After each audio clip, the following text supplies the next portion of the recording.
تو انشاءاللہ سب کو برازیل اور اسرائیل آپ کے بڑے ٹارگٹ ہیں. آپ دیکھتے ہیں کہ ہم کس طرح سے کھیل رہے ہیں, ہمارے پاس کیا چیزیں ہیں. برازیل اور اسرائیل وغیرہ اگر بیس بال کھیلتے ہیں تو ان کی کیا خاصیت ہے, خصوصیت کیا ہے, ان کے پاس کیا سہولیات ہیں, کس طرح سے وہ ٹریننگ کرتے ہوتے ہیں, جب وہ میچ میں جاتے ہیں تو اس وقت ان کی پرفارمنسز کیسی ہوتی ہیں, ہم نے کیسے پرفارم کرنا ہے, یہ خود سے آپ اس کا تجزیہ کرتے ہیں یا پھر سب کچھ آپ نے کوچ پہ چھوڑا ہوا ہے؟ نہیں, وہ ڈسکس کرتے رہتے ہیں. فخر بھائی ذرا ٹچ ہیں زیادہ, ہم تو ان کے ساتھ فرسٹ ٹائم کھیلیں گے نا, پہلے کھیلے نہیں ہوئے ان کے ساتھ بیس بال, تو ڈسکس کرتے رہتے ہیں, ہمیں بتاتے رہتے ہیں اس کے متعلق. ٹیکنیکلی جو ہے نا ہمارے جیسے فخر بھائی ہیں کورس کر کے ہیں باہر سے, مصدق حنیف صاحب ہیں کورس کر کے ہیں, وہ اسی لیے کر کے ہیں کہ جی یہ ٹیکنیکلی جو ہمارے اندر جو ان کے اندر ہے وہ ہمارے اندر چیزیں آ جائیں, تو یہ ساتھ ساتھ گائیڈ کرتے رہتے ہیں. یہ چیزیں ضروری ہیں. یہ بڑا امپورٹنٹ آپ کا کوسچن تھا, بہت اچھا سوال آپ نے کیا, کیونکہ ایشین سٹائل ٹوٹلی ڈیفرنٹ ہے اور امریکن سٹائل ٹوٹلی ڈیفرنٹ ہے. ٹھیک ہے, ان کا بیٹنگ کا سٹائل بھی ڈیفرنٹ ہے اور ہمارے ایشین ڈیفرنٹ ہے. سو اس وجہ سے اچھا, لیکن پھر بھی آپ یہ بتا رہے ہیں کہ ایشیا کی 3 ٹیمیں ٹاپ 5 میں ہیں. دیکھیں اب وہ کیا ہوتا ہے ان کی کمپیٹیشن, امریکن ایک سائڈ کی کھیلتے ہیں, مثلا بیٹنگ سٹائل جو ایشین سٹائل ہے کہیں پہ بھی بال آئے ہم مار سکتے ہیں, وہ سمجھتا ہے کہ اٹس ویری ہارڈ. ٹھیک ہے, کہ جو بال ذرا نیچے آئے گی گھٹنوں تک آئے گی اس کو ہی ماریں گے تو جائے گی. ٹھیک ہے, وہ بلیو کرتے ہیں کہ آپ نے بال کو اسٹریٹ یوں مارنا ہے, ٹھیک ہے, مڈل کرنا اور یوں کرنا ہے. ہم یہ اب سمجھتے ہیں کہ اگر بال نیچے بھی اس کو ہم جس طرح کرکٹ میں چھکا لگاتے ہیں نا یوں کر کے ہلکا سا لے کے جائیں, مطلب آپ اس کو نیچے سے بھی لفٹ کر سکتے ہیں. ٹھیک ہے, تو there are some countries they follow Asian style, some follow American style. جو پاکستانی ہم سمجھتے ہیں we are good in both style. So we have more advantage. سب سے اچھا سٹائل وننگ سٹائل ہی ہوتا ہے, جس میں بندہ جیتا جائے وہ سب سے اچھا ہوتا ہے. دوسرا عمران بھائی, جاپان رینکنگ میں ورلڈ نمبر 1 ہے نا, ہم نے اسے ہارڈ ٹائم دیا ہے. ہمارے ایشیا میں جاپان, چائنیز, تائپائی تو یہ ٹاپ پہ ہے نا, ان کو ہم ہارڈ ٹائم دے رہے ہیں, تو انشاءاللہ ہمیں امید ہے ہم ان ٹیموں کو پکڑیں گے اور ہم محنت بھی کر رہے ہیں. ورلڈ چیمپئن تھی تو اس میں 9 اننگ ہوتی ہیں, تو 7 تک ہم نے ان کو برابر رکھا ہوا تھا. ٹھیک ہے, ٹھیک ہے, اس وقت ہمارے کوچز ڈفرینٹ باہر سے آ کے ٹرین کراتے تھے, تو وہ چینجنگ ڈیسیژن میں وہ گھبرا رہے تھے. اب ہمارے میں ایک ڈفرینٹ یہ کہ ہمارے جو جتنے بھی کوچز ہیں وہ پاکستانی ہیں, انہوں نے کوالیفائڈ ہیں, کورس کیے ہوئے ہیں اور پاکستان سے ٹیم کے ساتھ 10-15 سال سے کسی نہ کسی طریقے سے ٹچ ہیں, یا وہ پلیئرز تھے یا وہ کوچز تھے, سو وہ دے آر ود اس.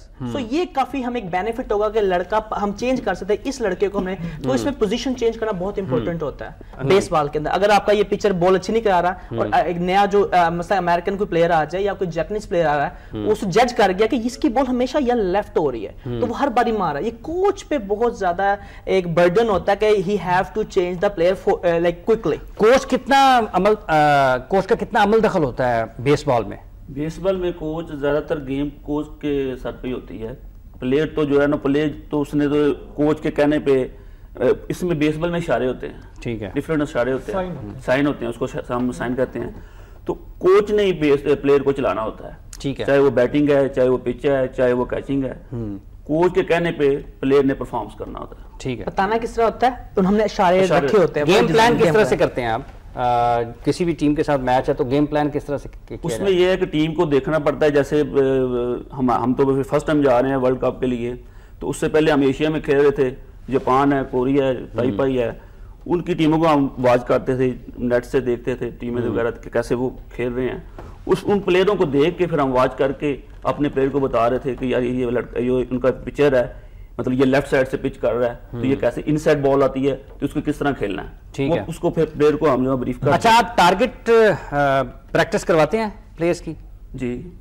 آپ کا ٹارگٹ گیم سے کیا مطلب؟ ٹارگٹ گیم سے مراد جس طرح یہ بتا رہے ہیں کہ بال نیچے آتا ہے. ہاں جی, اس میں کیا ہوتا ہے, اس میں ہماری نا یہ ایک ڈرلز ہوتی ہیں, وہ پچر کی ڈرلز ہوتی ہیں. ٹھیک ہے, فار ایگزامپل ابھی جو لیٹسٹ ہم سکھاتے ہیں وہ کیا سکھاتے ہیں, اس بیس بال کے اندر کوئی ٹھپا تو ہوتا نہیں, باؤنس تو ہے ہی نہیں, تو اسٹریٹ پھینکنی ہے. اب اس کے اندر بھی ہمارے پاس ڈیفرنٹ کیٹیگری ہوتی ہیں. مثلا ایک ہوتی ہے فاسٹ پچ, وہ اسٹریٹ جاتی ہے. اب اس کی ڈرل ڈیفرنٹ ہوئے گی. اس کی کیا ہوگی کہ 3 ہم نے جو اس کی پچنگ ہے وہ رائٹ ہینڈ پہ, ٹھیک ہے, 3 سینٹر میں, 3 لیفٹ پہ. پھر اس کے بعد یہ پریکٹس کر لیتے ہیں 2-3 دن, اس کے بعد ایک کھلاڑی کو ہم بیٹر کو کھڑا کر دیتے ہیں, پھر ان کو کہتے ہیں اسی طرح پچنگ کروائیں. ٹھیک ہے, تو یہ جو لیٹسٹ میجر لیگ میں جو آئے ہیں نا کورس, وہ یہ اس طرح ڈرل ہے. اب یہ فاسٹ ہو گئی. اس کے علاوہ پھر ایک سوئنگ والا ہوتا ہے, کرو بال ہوتی ہے کہ بال جاتی ہے آگے سے سوئنگ ہو جاتی ہے. پھر وہ بھی ہم نے ان کو اسی طرح بتانی کہ 3 بال ایٹ اے سیم اسپاٹ آئے, یہ جب ایک پچر کے ہاتھ میں آ جائے نا تو وہ ہماری ٹیم ہمارے پاس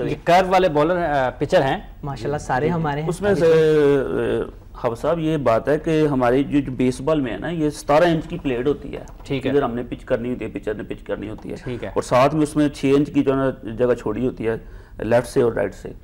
تو اس ایریے میں جو ہے نا انہوں نے پچر نے پچ کرنی ہوتی ہے. ٹھیک ہے. تو وہ ٹارگٹ ہوتا ہے, اس ٹارگٹ پہ پچر نے پچ کرنی ہوتی ہے. وہ ہم اس کو پچر کو بتاتے ہیں کہ آپ نے آؤٹ سائڈ کرانی ہے, کیونکہ زیادہ تر جب آؤٹ سائڈ کرائے گا تو اس میں بیٹر کو جو بیٹسمین ہوتا ہے, کرکٹ میں بیٹسمین کہتے ہیں اور بیس بال میں ہم بیٹر کہتے ہیں, کہ اس میں بیٹر کو تھوڑی سی مشکل ہوتی ہے. فاصلہ کتنا ہوتا ہے اس میں؟ جو ہے فاصلہ جو ہے 60 فٹ 6 انچ اس کا فاصلہ ہوتا ہے پچر کا اور بیٹر کا درمیانی فاصلہ. 60 فٹ 6 انچ. جی. وزن کتنا ہوتا ہے اس کا بیٹ کا؟ کوئی اگر اس میں یہ کہ اس میں ویٹ ایک ہر ایونٹ کے اندر ڈفرینٹ انہوں نے سسٹم رکھا ہوتا ہے. اگر ہم آئی بی ایف کے میچز کھیل رہے ہیں نا, انہوں نے بتایا کہ 33 انچ سے زیادہ بلا نہیں ہونا چاہیے.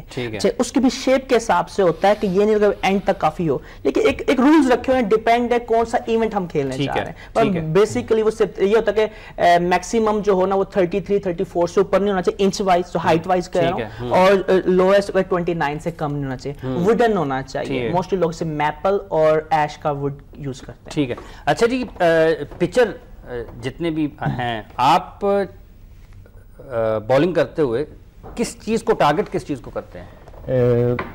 عمران بھائی, ہمارے سامنے کیچر بیٹھا ہوتا ہے. کیچر میں ہمیں سائن دینے ہوتے ہیں کہ آپ نے انسائیڈ کروانی ہے, یہ آؤٹ سائڈ کروانی ہے, یہ سینٹر کروانی ہے, کرو کروانی ہے, وہ ایک سائن ہوتے ہیں. ٹھیک ہے. اور جو کیچر ہوتا ہے وہ بیٹر جب کھڑا ہوتا ہے نا, اس کی اسٹریٹجی سمجھ جاتا ہے کہ اب یہ بیٹر کہاں سے ہٹ کرے گا. ٹھیک ہے. تو وہ ہمیں پہلے بتا دیتا ہے کہ اب یہ بیٹر اسٹریٹجی پہ کھڑا ہے, آپ ڈاؤن کراؤ, کرو کراؤ, سینٹر میں کراؤ, وہ ہمیں سارا بتا دیتا ہے. اس کے مطابق ہم بال پچ کرتے ہیں. اس کا مطلب یہ ہے کہ کیچر کی بڑی اہم رسپانسبلٹی پچر اور کیچر کا جو کمبینیشن ہے نا وہ بہت ضروری ہے, بلکہ ٹیم جتانے میں catcher is the only person کہ وہ جو بیٹھا ہوتا ہے نا, وہ پوری جتنے بھی گراؤنڈ کو دیکھ رہا ہوتا ہے, بیٹر کو بھی دیکھ رہا ہے, اور جو 9 پلیئرز ہمارے فیلڈنگ کر رہے ہیں, کیونکہ وہ اسٹریٹ یوں بیٹھا ہوتا ہے, اور یہ یوں ہوتا ہے لائک ٹرائنگل کی طرح ہوتا ہے. تو اس میں کیچر جو فائنڈ آؤٹ کرتا ہے نا, اس کی جو اسٹریٹجی کی بات کر رہا ہے, جو فیٹ ہوتے ہیں نا, اگر لیفٹ پہ ہو تو چل جاتا ہے, اگر رائٹ پہ ہو ہمیں پتہ چلتا ہے اس نے ہٹ کرنی ہے یا کیا کرنا ہے, تو اسٹائل ہمیں یہ اسٹریٹجی کا پتہ چل جاتا ہے. ٹھیک ہے. پروگرام کے اس حصے میں پاکستان کے قومی کھیل ہاکی کے حوالے سے پاکستان ہاکی فیڈریشن کس سمت میں کام کر رہی ہے, کیا کوئی تبدیلی آئے گی انتظامی سطح پر, کیا کوئی تبدیلی آئے گی پاکستان ہاکی میں نچلی سطح پر, کیا کوئی تبدیلی آئے گی نتائج میں, اور کیا کوئی تبدیلی آئے گی پاکستان ہاکی ٹیم کے کھلاڑیوں میں, اور پاکستان میں ہاکی کھیلنے والے کھلاڑیوں کی مالی حالت کے حوالے سے, معاشی حالت کے حوالے سے, کھلاڑیوں کی کارکردگی کے حوالے سے, فیڈریشن کے عہدیداروں کی کارکردگی کے حوالے سے. شہباز سینئر صاحب جب سے سیکرٹری پاکستان ہاکی فیڈریشن بنے ہیں, کچھ لوگوں کو تحفظات بھی ہیں, لیکن بہت سارے لوگوں کو توقعات بھی ہیں کہ وہ پاکستان ہاکی کا ایک بڑا نام ہے. ان کی قیادت میں پاکستان نے 1994 میں ورلڈ کپ اور چیمپئنز ٹرافی جیتی تھی, اور یہ آخری 2 بڑے اعزازات ہیں جو پاکستان نے بین الاقوامی سطح پر حاصل کیے. اس کے بعد پاکستان ہاکی ٹیم شاید اولمپکس میں, شاید نہیں یقیناً اولمپکس میں, ورلڈ کپ میں, چیمپئنز ٹرافی میں میڈل لینے میں اب تک ناکام رہی ہے, اور شاید وہ راستہ بھول چکی ہے جو کامیابیوں کا راستہ ہے. Pakistan hockey federation Pakistan hockey league کروانے کے بارے میں بھی سنجیدگی سے سوچ رہی ہے.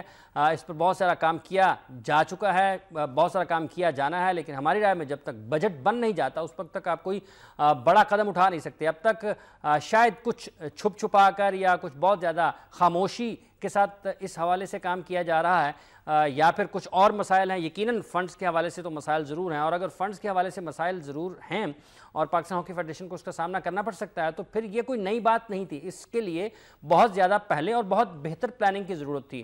جب تک آپ بجٹ نہیں بنائیں گے, آپ ہاکی لیگ کے حوالے سے کوئی اہم قدم اٹھا نہیں سکتے ہیں. اگر پاکستان ہاکی فیڈریشن نے بجٹ بنایا ہے تو اس کو اناؤنس ضرور کر دینا چاہیے کہ کتنے پیسوں کی ان کو ضرورت ہے. بعض لوگ یہ بتاتے ہیں کہ کم از کم پاکستان ہاکی فیڈریشن کو 40 کروڑ روپے کی ضرورت ہوگی ایک اچھی ہاکی لیگ کو کروانے کے لیے. پاکستان میں ڈومیسٹک کے سطح پر ہاکی کے معاملات کس انداز میں چل رہے ہیں؟ کیا آج بھی وہی ڈنک ٹپاؤ والی پالیسی کے اوپر کام ہو رہا ہے, یا پھر